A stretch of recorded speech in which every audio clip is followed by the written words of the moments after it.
Innovations plays a critical role in any business. If you don't innovate as an entrepreneur, you will become obsolete. This is the startup where we inspire businesses.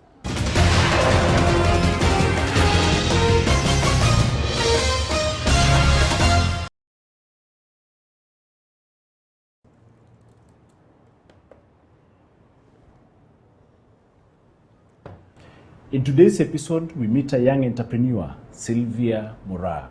Sylvia Mora is the proprietor and director of Techhub, a business that is involved in designing, branding, and printing. Karibu sana.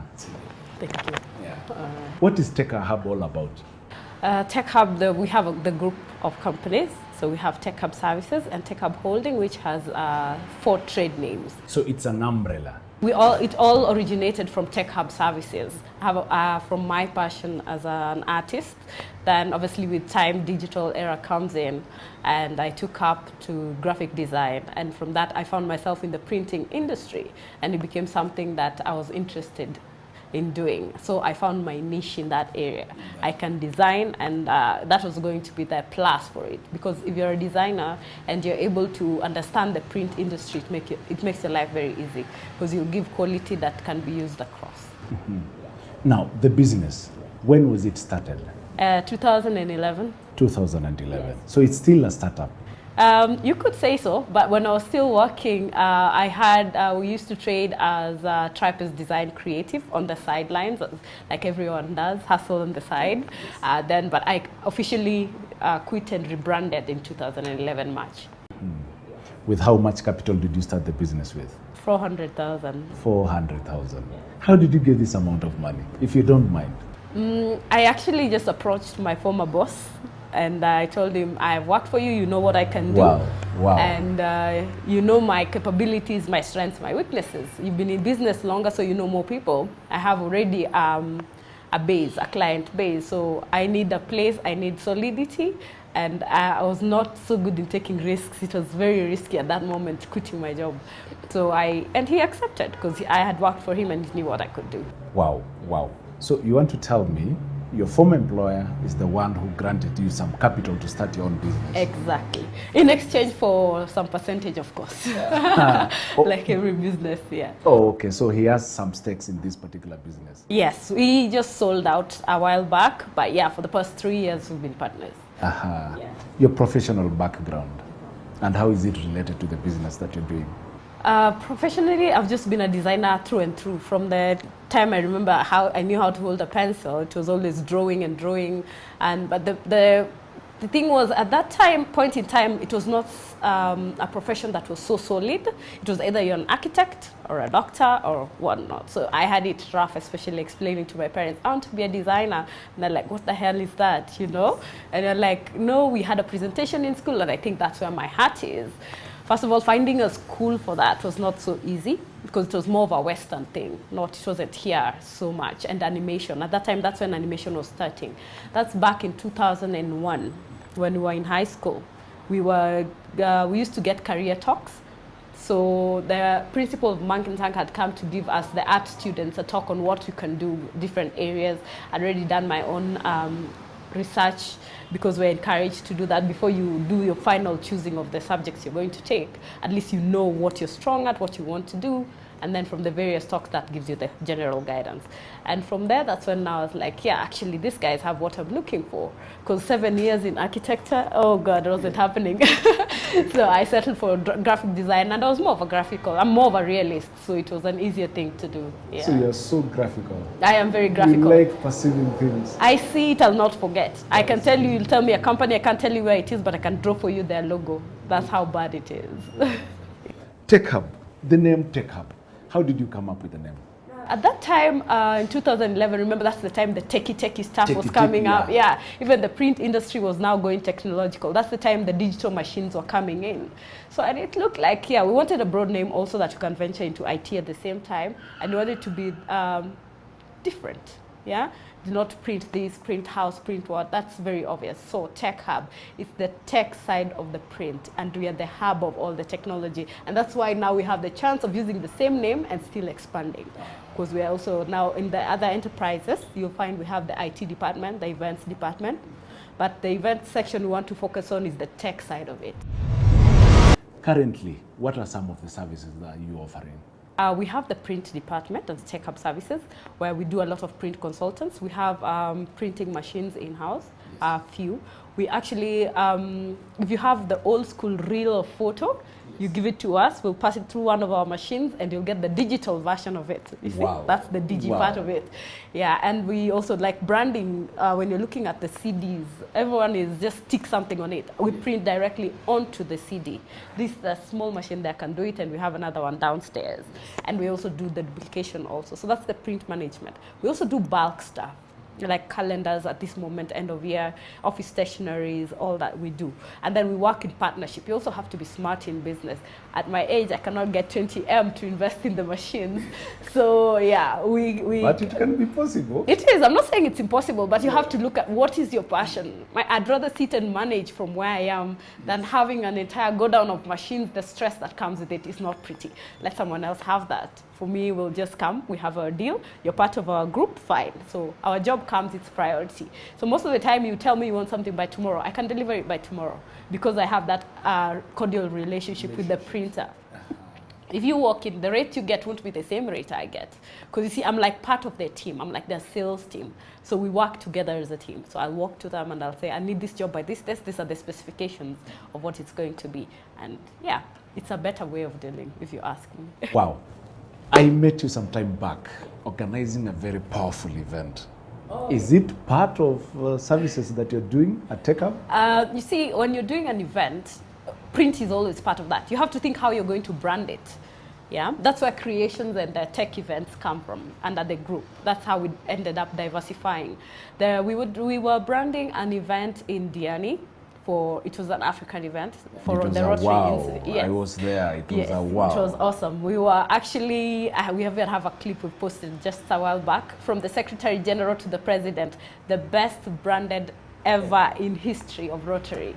Yeah, but because branding is not basically just put this here, put this there. You have to understand your client, understand what it is they want, what are they communicating, and add value to whatever it is that they want. Because if you walked into Leisure Lodge, you'd think you've walked into a Rotary, office or a zone, because everywhere was branded. And it was not an afterthought. You make it blend so well that if you look at it, you won't even feel like this is someone else's hotel we are at. You feel like you're just at home. And that, I think, was what was best about it. Does that mean that you advise also your clients? We actually, most of the time we do it free of charge. When you walk in, what sets us apart? That's one of the things that sets us apart. When you walk in and you tell me, I want a diary. If I was any other printer, I'll tell you, okay, this is a diary, period. When you walk in, I'll tell you, okay, you want a diary. Diary, what is your target? Who are you trying to target? Do you want just a person who will put in the appointments, or are you targeting someone who will have to handwrite stuff and take notes? Because we have various things, yeah? There is the A4. If I'm a lady, I will not just do an A4. That's very bulky. I want something I can throw in my handbag. You have to be considerate of everything, yeah? We've actually come up with even something different, like this one. If I'm a chick and I want to go for a meeting, I can just slide my ATMs, my business cards, and I'm done. Wow. I can take my notes, right? I have my pen. I don't have to carry my purse. With this, I can walk to the supermarket, do my stuff, and have everything. And it's at the diary at the same, and it's a planner, right? Wow. So you have to think outside the box, give solutions. It's all about solutions giving. It's not what you ask for is what you get. For me, the client is not always right, sadly. No, not in a bad way, but the client is not always right in that. I'm the professional here, right? You've come to me. There's what you want, but I will advise and guide you. This is the best way. How much do you want to spend? If you want to spend this much, go for it. If you want to spend this much, go for this. If this is your budget, okay, let's look for another alternative. That's better for you than just me saying, okay, this is what this is. This is what you want? Yeah, exactly. Wow. In business, what are some of the lessons that you've learned? Every day is a learning curve, I must say, because we deal with different clients, and every time you're exposed to a different scenario. The greatest challenge I've had to face and learn is to deal with people. To deal with people. Yes. People management. Yes, that is. I think it's the toughest for me, because I'll quote someone who said, "Your IQ level is not like everyone else, so what you're expecting is not what everyone else will think." But to me, that's common sense, but it's not common. So I find it very hard trying to calm down to understand that. Like, with my client, it's easy, but if I'm paying you to do a job, Yeah. so it's usually very, very hard when you just don't understand. Why can't you get it right? You know, I think it's because my first job, the theme was do it right first time. So it was always spot on and perfect. You have to be perfect with it. Other than that, planning. Yeah. Planning is key. Looking at worst case scenarios saves you a lot. If a job comes in, I'll assess and I'll know. I'll expect my members of staff to deal with it this way. I know these are the challenges they might face. So when you're doing the debrief, you're like, be very critical. It has to be on this paper. It is needed by this time, because time is of essence. Like we say, we're your 911 imprint. So if you say you need it by tomorrow, we got to make it happen, come rain or shine, yeah? So you have to communicate very, very well, yeah? And have things documented. Here, if you don't document, if a client says it is approved, I want an email or I want an LPO. Because you come the next day and tell you, I said black diaries, these are blue. What support do I have, you know? But in business, yes, we usually face a lot of challenges. Have you experienced any challenges? Yes. When I started, you know, like when we started, it was the 400 grand was for setting up. I need a printer, I need a phone, I need a desk, I need this, I need to print the entire stationery. I had the entire budget when I was presenting to my former boss. But then now you start running. The things I was in management, right? I was under the CEO, but you see, they were dealing with rent, whatnot. Now I am here. It is me. And you're thinking, yes, I've done jobs, guys are taking 30 days, but then it's end of month. You have your stack of bills and you're like, where am I going to pay this from? Cash flow is not easy. I can't go back and tell my partner, you know, although there are times I went, and they're like, no, that now became another challenge, like, okay, you can't keep going back. But now it had to be like, this client, if it's a long time, we agree. I have my guys for 15, I have my guys for 30 days, cash on delivery, you know, just spread your risks out that way. That was my lesson 1. Lesson 2, anything you tell someone to do, at least have an idea of what it is, you know? It will save you a lot. If I tell you, I want you to print this, I better understand it. And First of all, yes, before you communicate. So that way, if I'm planning my members of staff, telling them, I need this in 2 days, I have understood that it can be done in 2 days, so that you don't also put unnecessary pressure. So if I tell you I need you to go to town and handle A, B, C, D, I know exactly what I'm talking about. If I'm sending you here and there, I know roughly how much it's going to be, how much time it's going to be taking. Wow. I think those are the main. And the first time I wanted to expand, I was looking for finances. Oh God, didn't I suffer. So when you're starting, the bank you start with, be wise with who you're choosing, because those that can give you assistance quickly, asset finance and stuff like that. And then there are people who want you to wait for a pretty long time. So understand before you start a banking relationship. Know who you're getting into this relationship with. Because you know your bank is like a partner. Yes. Yeah? Every money I get, I bring to you. But when I need you, will you be there for me? Yeah, and having that personal relationship, I think, with them also helps a bit. But that was a bit of a challenge because I have a dream. I know if I have this machine, I'm going to increase my sales. But they don't understand what you're talking about, you know. For them, it's just another machine. It's harder for us because it's printing. So for them, a printer is a printer. But if I come and tell you, I want this machine, it's for 5 million, you're not going to see what I'm talking about, yeah? So yeah, it's quite a challenge getting the right. What is your advice to other entrepreneurs watching the startup right now? Patience. I think patience. The client, give your clients, treat them like VIP, you know, have a personalized relationship.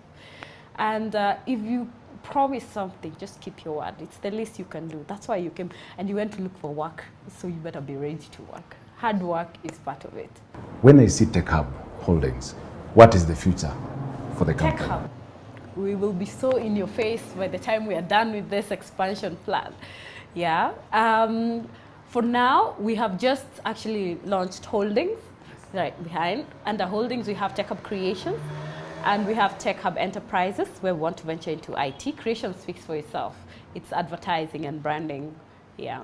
And then we have tech events. Like I said, I want to focus in events for tech people. Like what recently we did for a South African company. They're bringing in security software. Yes. So they're coming to Kenya. They don't know anyone. They need to sit and have a business and do their proposals. So we bring the bankers together and bring them. so they get the audience they're looking for, and you get paid and you walk away. Yes. Thank you so much, Sylvia. At least today I've learned so many things. You have. Okay. Asante sana. Wow, that is powerful. That is, in business, it's not all about money, but how you're creating your relationships with your employees and also your clients. After the break, how they were started.